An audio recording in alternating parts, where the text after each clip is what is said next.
जय श्री कृष्ण भक्तों। श्रीमद् भगवद गीता अध्याय 6 श्लोक 26। यतो यतो निश्चरति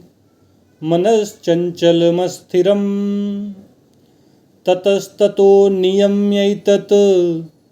आत्मन्येव वशं नयेत्।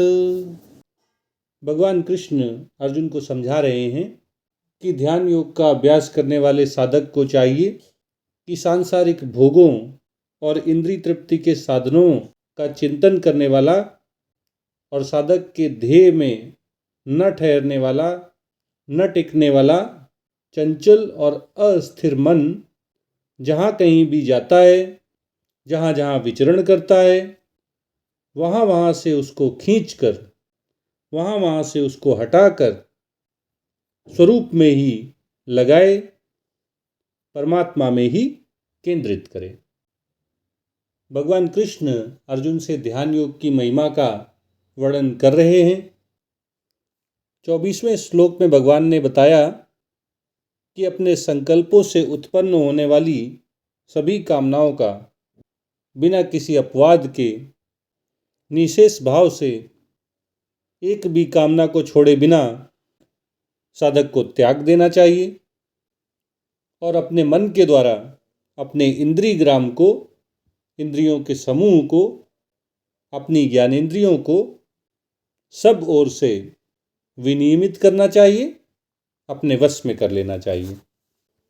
फिर 25वें श्लोक में भगवान ने अर्जुन से कहा कि इस प्रकार अपनी इंद्रियों को वश में करने के बाद धीरे धीरे साधक को अपनी धृति ग्रहण करने वाली बुद्धि से, अपनी धैर्य धारण करने वाली बुद्धि से, सांसारिक भोगों से, इंद्रिय विषयों से उपराम हो जाना चाहिए, उनकी उपेक्षा कर देनी चाहिए,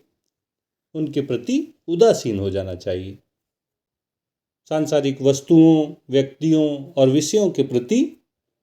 मनुष्य को राग और द्वेष दोनों से रहित हो जाना चाहिए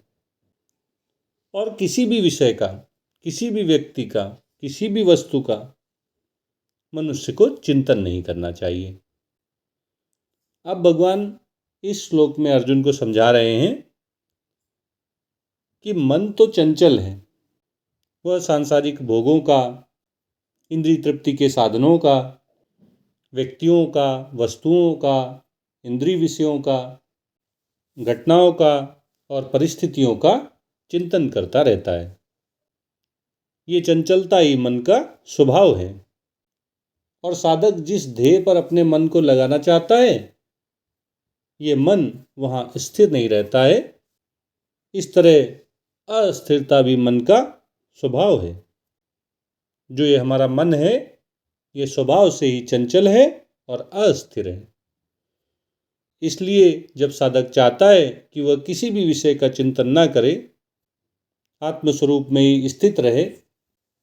परमात्मा के ध्यान में ही केंद्रित रहे, तो उसका मन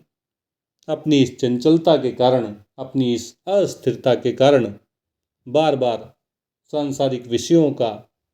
व्यक्तियों का, वस्तुओं का, घटनाओं का और परिस्थितियों का चिंतन करता रहता है। तो जब मन के इस स्वभाव के कारण ऐसा हो, तो साधक को क्या सावधानी रखनी चाहिए, यह बताते हुए भगवान कृष्ण अर्जुन से कह रहे हैं कि जहाँ जहाँ यह चंचल और अस्थिर मन जाता है, विचरण करता है, साधक को चाहिए कि वहाँ वहाँ से, उस विषय से, उस व्यक्ति से, उस वस्तु से, उस घटना से और उस परिस्थिति से अपने मन को लौटा कर वापस ले आए और परमात्मा में ही केंद्रित कर दे, आत्मस्वरूप में ही स्थित कर दे। इस प्रकार भगवान कृष्ण अर्जुन के माध्यम से हम सबको ये शिक्षा दे रहे हैं कि जब हम ध्यान योग का अभ्यास करें और हमारा मन अपनी चंचलता और अस्थिरता के कारण हमारे ध्येय परमात्मा से हटकर सांसारिक विषयों का चिंतन करने लगे, तो हमें जहाँ जहाँ वो जाता है, जिस जिस व्यक्ति पर जिस जिस वस्तु पर, जिस जिस विषय पर, जिस जिस स्थान पर, जिस जिस घटना पर और जिस जिस परिस्थिति में हमारा मन चला जाता है, वहाँ से हमें उसे हटाकर आत्मस्वरूप में स्थित कर देना चाहिए, परमात्मा के ध्यान में केंद्रित कर देना चाहिए।